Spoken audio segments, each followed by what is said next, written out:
ನಮಸ್ಕಾರ. ಶ್ರೀ ಶ್ರುತಿ ಫೌಂಡೇಶನ್ ಅವರು ವೃಕ್ಷ ಗಣೇಶ ಅಂತ ಒಂದು ಹೊಸ ಐಡಿಯಾನ ಇಂಟ್ರೊಡ್ಯೂಸ್ ಮಾಡ್ತಾ ಇದ್ರು.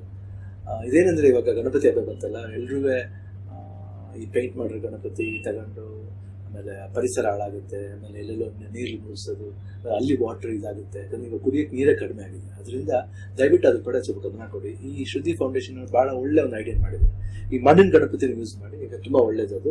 ಆ್ಯಂಡ್ ಅಲ್ಲಿ ಒಂದು ಸ್ಮಾಲ್ ಹೋಲ್ ಥರ ಮಾಡಿದರೆ, ಅಲ್ಲಿ ಒಂದು ಸ್ಮಾಲ್ ಗ್ಯಾಪ್ ಇದೆ, ಅಲ್ಲಿ ಬಂದ್ಬಿಟ್ಟು ನೀವು ಒಂದು ತುಳಸಿ ಸಸಿ ಇಟ್ಟು ಇದನ್ನ ವಿಸರ್ಜನೆ ಮಾಡ್ಬೇಕಾದ್ರೆ ಮನೇಲಿ ಒಂದು ಪಾಟ್ಲಿ ಗೊಬ್ಬರ ಗಿಬ್ಬರ ಎಲ್ಲ ಇರುತ್ತೆ, ಇದು ಇರುತ್ತೆ, ಮಣ್ಣು ಇರುತ್ತೆ, ಜೊತೆಲಿ ನೀರು ಇಟ್ಬಿಟ್ಟು ಇದಕ್ಕೆ ವಿಸರ್ಜನೆ ಮಾಡಿದ್ರೆ ಸ್ಲೋವಾಗಿ ಕರತಾ ಆಲ್ಮೋಸ್ಟ್ ಫುಲ್ಲ ಕರೆದ ಮೇಲೆ ಗಣಪತಿನೂ ನಿಮ್ಮಲ್ಲೇ ಇರುತ್ತೆ. ಆಮೇಲೆ ಆ ನೀರು ಆ ವೃಕ್ಷದಲ್ಲೇ ಸೇರ್ಕೊಳ್ಳುತ್ತೆ. It's a nice idea. So ಈ ಶ್ರೀ ಶ್ರುತಿ ಫೌಂಡೇಶನ್ಗೆ ತುಂಬ ಥ್ಯಾಂಕ್ಸ್ ಹೇಳ್ಬೇಕಂತ ನಾನು ಇಷ್ಟಪಡ್ತೀನಿ. All the best. ಅಂಡ್ ವೃಕ್ಷ ಗಣೇಶ, ಶ್ರೀ ಶ್ರುತಿ ಫೌಂಡೇಶನ್.